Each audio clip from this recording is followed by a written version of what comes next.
Olá, eu me chamo Adriele, sou enfermeira residente de segundo ano. Olá, pessoal! Assim como a colega, também sou enfermeira residente de segundo ano e me chamo Ana Luísa. Então, eu sou a Marina Machado, sou fisioterapeuta, residente do segundo ano também. Nós fizemos parte, então, do programa de residência multiprofissional em materno-infantil e neonatologia do Hospital de Clínicas de Passo Fundo, e hoje, então, estamos dando sequência a um evento promovido pelo Hospital de Clínicas de Passo Fundo em comemoração ao mês da prematuridade.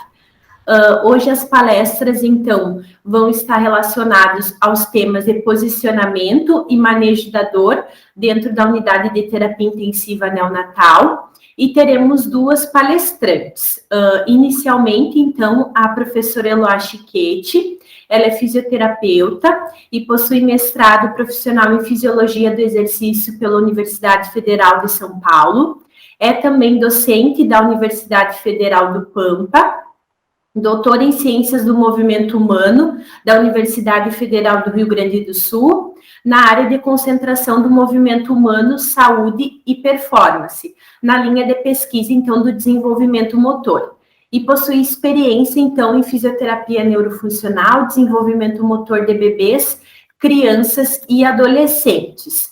E na sequência, então, também teremos a professora Ana Cláudia Vieira, que ela possui graduação em enfermagem pela Universidade Federal do Rio Grande do Sul, é professora associada da Universidade Federal de Pelotas, possui formação na área de intensivismo neonatal e pediátrico, experiência em oncohematologia e cirurgia pediátrica, é líder do grupo de pesquisa Tradução do Conhecimento do Manejo da Dor Neonatal e Pediátrica e também possui pós-doutorado. Então, damos início agora com a professora Eloá, que vai falar então um pouquinho sobre o tema de posicionamento. Boa noite a todos. Eu quero inicialmente agradecer pelo convite de participar e desde já parabenizar pela organização do evento. Eu vou começar a projetar minha apresentação.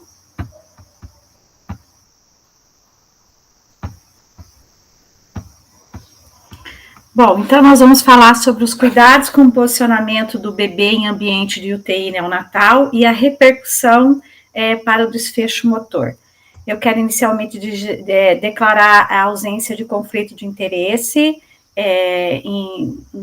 no assunto, né, que nós vamos lidar.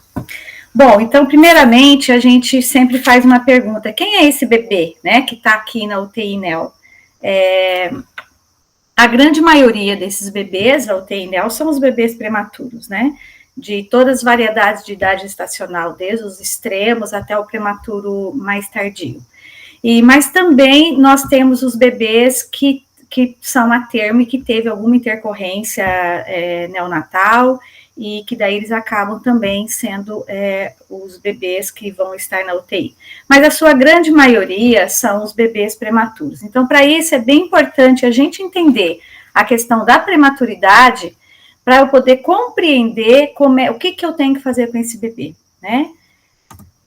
O recém-nascido pré-termo, né, ele não é um ser a termo inadequado. Na realidade, ele é um organismo normal, mas que está vivendo num ambiente no qual ele não está preparado, né? Ele veio antes e todo aquele aspecto ainda que ele precisava ainda amadurecer vários sistemas, e isso não ocorre. Então, ele vem antes aqui para o mundo externo, e isso traz repercussões, principalmente no sistema nervoso dele.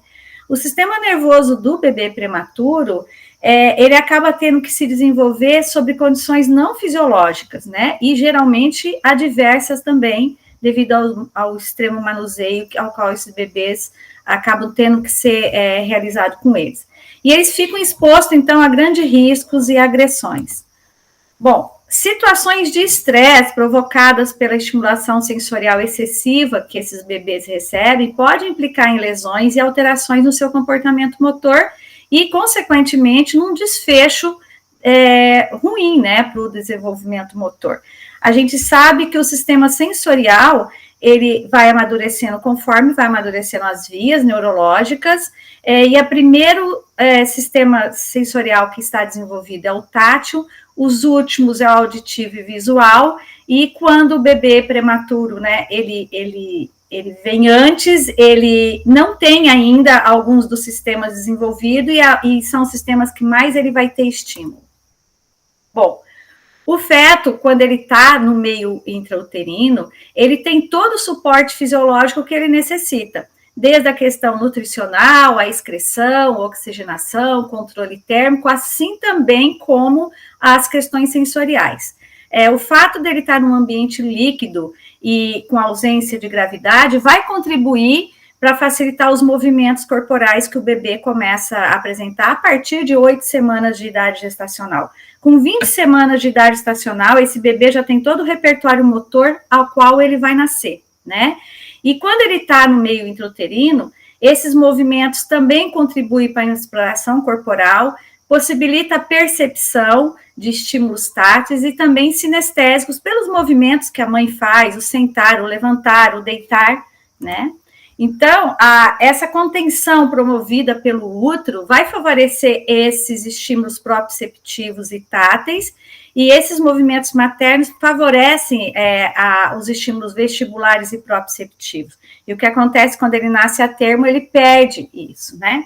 Aqui eu trouxe uma linha de tempo de quando ocorre a formação do bebê, desde a concepção, né? Lógico, colocamos toda a questão da adolescência, porque a mielinização é algo que não para, né? Mas a mielinização, ela começa a partir de 28 semanas, um pouco antes, 24 semanas, e muitos dos bebês, os prematuros extremos, nascem nesse período de 27, né, 26 semanas, no período que está iniciando a mielinização. Então, veja todo o risco que se tem, né, dele não estar se desenvolvendo no meio adequado. Então, por isso que ainda a gente tem vários aspectos negativos, né? Então, com 28 semanas, de 24 a 32 semanas, eu tenho o início da mielinização do sistema subcórtico espinhal. E a partir de 32 semanas em diante, eu tenho a mielinização do sistema córtico espinhal. E isso, eles são diferentes no sentido de o que um traz em relação a tônus e postura e o outro também, né? O sistema subcórtico espinhal, ele tem uma mielinização de forma ascendente, enquanto que o sistema córtico espinhal, que é o que a gente mais conhece, ele tem uma mielinização de um formato descendente, que é o que a gente sempre explica para as mães, né? Olha, seu bebê, o desenvolvimento dele é céfalo-caudal, da cabeça para os pés, a cabeça tem que ter um controle da cabeça primeiro e tudo mais, mas esse é o sistema córtico-espinhal. Agora, o sistema subcórtico espinhal, ele tem uma mielinização de uma forma ascendente. Então, é ele que vai promover a manutenção da postura ereta e ele também favorece o fortalecimento do tônus flexor. O que acontece é que, se a gente olhar bem esse esquema, enquanto o bebê é prematuro, a gente tem o desenvolvimento da via subcórtico espinhal, então eu vou ter um início de flexão de membros inferiores para eu ter futuro, lá com 40 semanas, a flexão também de membros superiores. Começa em inferiores para subir para membros superiores. Depois, nesse período de transição, né, que é de 36, 37 semanas para 40 semanas, aí sim começa a mielinização do sistema córtico espinhal, e aí de uma forma ascendente até chegar à postura ereta, né? Uma das características do bebê prematuro é principalmente essa hipotonia global, onde ele começa melhorando o tônus a nível de membros inferiores, né? E o grau da hipotonia, o nível de hipotonia, ela está diretamente relacionado com a prematuridade. Quer dizer, quanto o bebê ele é mais prematuro, né, ele vai ter mais hipotonia, uma maior amplitude de movimento. Então, aqui, para poder exemplificar, então, com fotos, a gente consegue ver que o bebê prematuro extremo, ele tem extensão, né? Quando a gente sempre estuda assim, o prematuro, ele tem padrão extensor e a hipotonia, né? E o atermo, ele tem a flexão fisiológica, a hipertonia flexora fisiológica, E então a gente sempre acha que todo prematuro ele é todo em extensão. Não, ele é todo em extensão, o prematuro extremo. Mas se vocês irem observando, conforme vai tendo a mielinização da via subcórtico-espinhal, vai tendo flexão de membros inferiores, para depois de membros superiores, e daí sim, quando ele está no período a termo, ele tem uma flexão dos 4 membros e também uma adução, né? Ele é muito abduzido enquanto prematuro, e quando ele está na idade de termo, ele tem a flexão com a adução. Então, o tônus flexor fisiológico é ele que mantém o sistema motor sob controle. E o prematuro, como ele não tem esse tônus flexor fisiológico, é isso que acaba dando dificuldade de auto se organizar, né? Que o bebê prematuro tem. Então, se a gente observar nesse vídeo rápido, aqui é um bebê de 36 semanas, né? E ele já tem bastante flexão, mas ainda com abdução, né, de membros inferiores, mas é uma flexão bem maior do que se eu for avaliar um bebê de 30 semanas, um bebê de 28 semanas, né? E por isso, o recém-nascido prematuro, ele é menos organizado, ele é menos responsivo do que um bebê a termo. E ele tem mais dificuldade, você tem mais dificuldade de envolver esse bebê nas interações, dele interagir com quem está ali cuidando com ele, até mesmo com a mãe, né? Então, eles apresentam dificuldade de autorregular, se isso vai refletir na diminuição do estado de alerta, eles sofrem mais rapidamente com as variações de manipulação do ambiente. Então, o ambiente sensorial atípico, no qual o recém-nascido pré-termo está inserido, ele traz efeitos desfavoráveis para o desenvolvimento cerebral. A ausência do tônus flexor fisiológico aumenta a postura extensora, que piora com o tempo prolongado na postura supina. E nós temos consequências musculoesqueléticas e limitações funcionais desse posicionamento inadequado, né?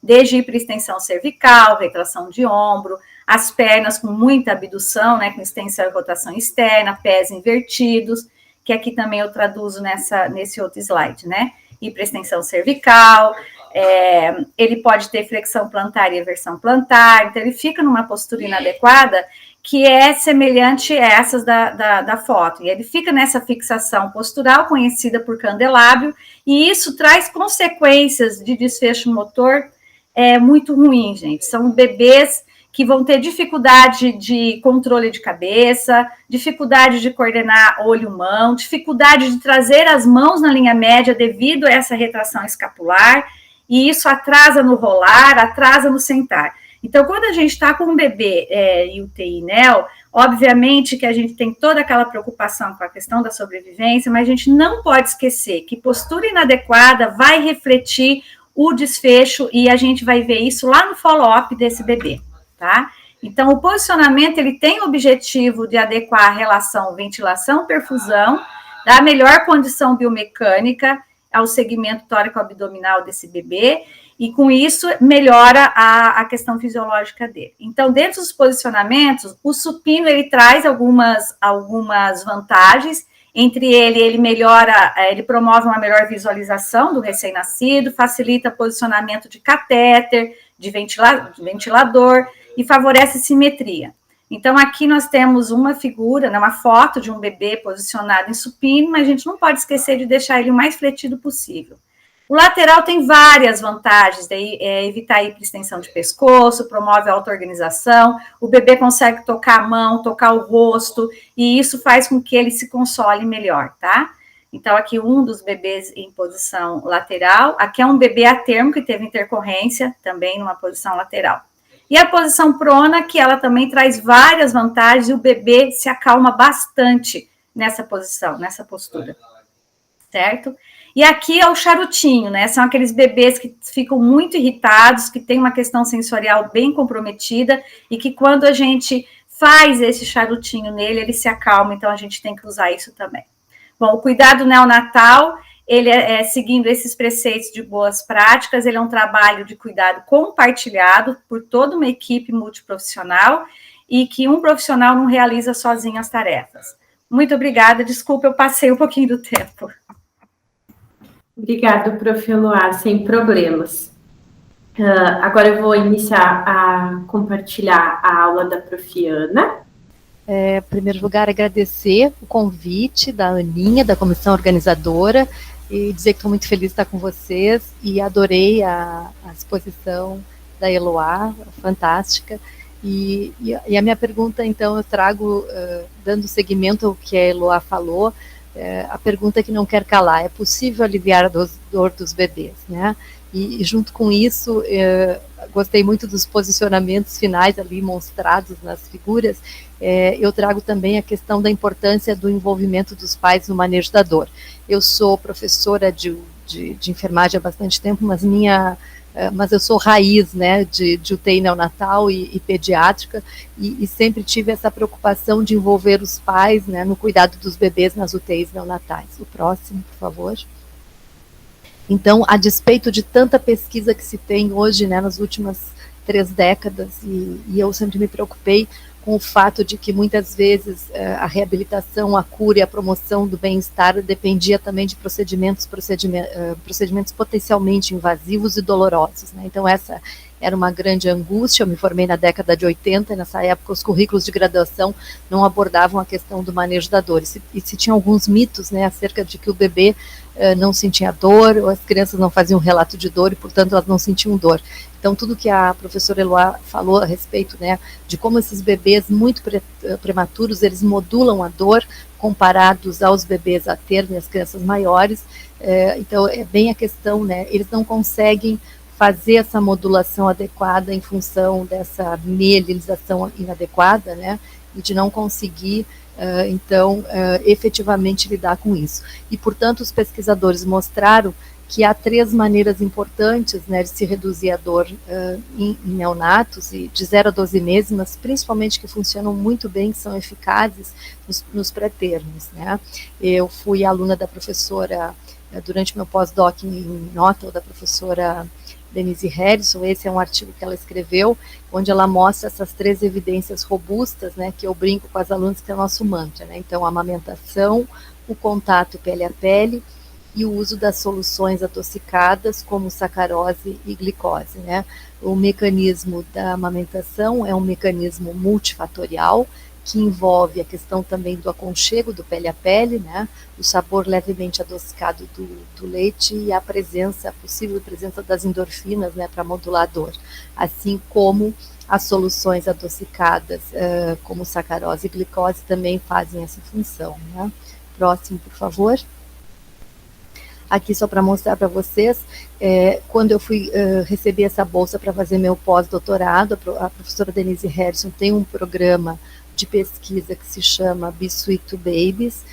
Atualmente ela voltou para a Austrália, ela está em Melbourne, e então esse foi todo o meu trabalho desenvolvido no Canadá, e a preocupação sempre foi como colocar nos contextos clínicos essas recomendações, e como levar esse conhecimento à prática aos colegas de linha de frente. Próximo, por favor. Então, eu trabalhei no modelo de Knowledge Translation, e isso é importante dizer para vocês aqui neste momento, porque, como eu havia mencionado, embora a gente conheça e tenha todo esse background, como a Eloá muito bem colocou, nós ainda temos dificuldades de implementar esse conhecimento nas nossas UTIs neonatais, apesar de todos os esforços das políticas como o método canguru. Enfim, ainda alguns profissionais de saúde desconhecem, né, essas recomendações, e, portanto, esse benefício da ciência, ele não então, não se traduz, né, nessa promoção de cuidados aos recém-nascidos muitas vezes, né, e principalmente no sentido também de envolver os pais dos bebês prematuros. O próximo, por favor. Então, o meu enfoque sempre foi trabalhar com a questão do manejo da dor neonatal, enquanto lá estive em Ottawa, né, e nós utilizamos, então, uma estratégia de tradução do conhecimento. O próximo, por favor. No sentido de tentar diminuir essa lacuna entre o saber e o fazer.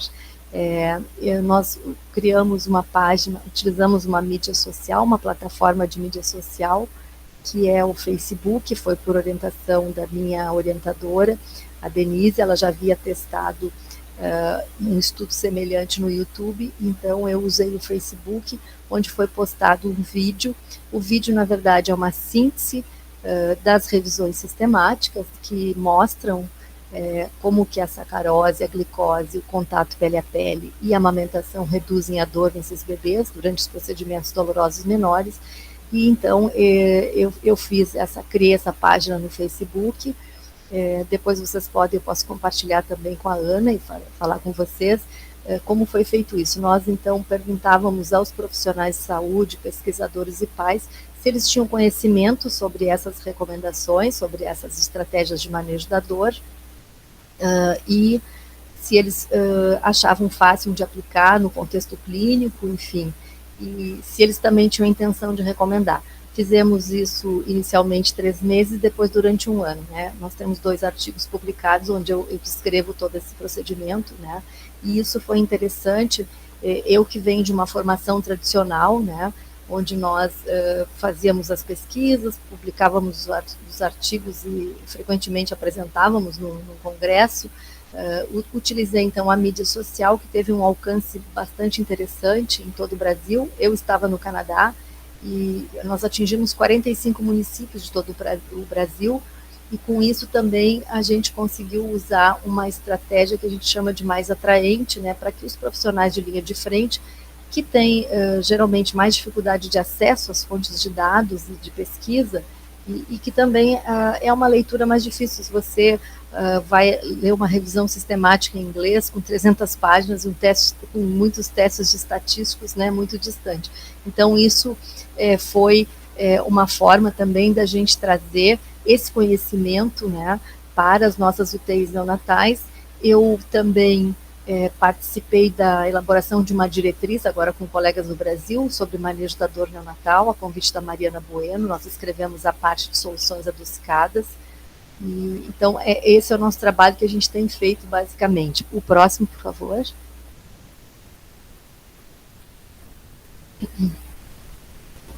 Esse só para mostrar para vocês o modelo conceitual que nós utilizamos para trabalhar com essas questões, e também junto às unidades básicas de saúde em relação ao trabalho de imunizações e vacinação para reduzir a dor dos bebês durante a vacinação. O próximo. Aqui, esse é um artigo que eu considero interessante, se vocês puderem ler. Exatamente, eu falo de como traduzir o conhecimento científico à prática, que eu acho que esse é o grande desafio hoje de nós, pesquisadores, profissionais de saúde, né, e como implementar essas recomendações nos contextos clínicos para fazer a mudança da prática e para que a gente possa ter esses desfechos melhores, como a Eloá também já tinha mencionado, né. Próximo. Então, só para deixar aqui o meu contato, eu não sei se está aparecendo, mas eu deixei. Eu tenho o elcadicha10, né, o @gmail.com, e fizemos alguns podcasts também, e eu me coloco à disposição de vocês para as perguntas. Tentei ser mais enxuta possível, né, Aninha, porque o tempo era curtinho, e fico à disposição, então, para as perguntas. Obrigada. Gurias, muito obrigada pela participação de vocês. A gente fica imensamente feliz pela disponibilidade, por compartilharem tanto conhecimento com a gente, embora breve, né? Por hoje, então, a gente encerra as palestras, mas a gente deixa um aviso para o pessoal que está assistindo, que eles podem aguardar as próximas programações, que vão ter outros profissionais que vão abordar outras temáticas em relação ao contexto da UTI neonatal. Agora, então, a gente vai ter o relato de uma família que passou pela experiência da UTI neonatal da nossa instituição. Muito obrigada a todos.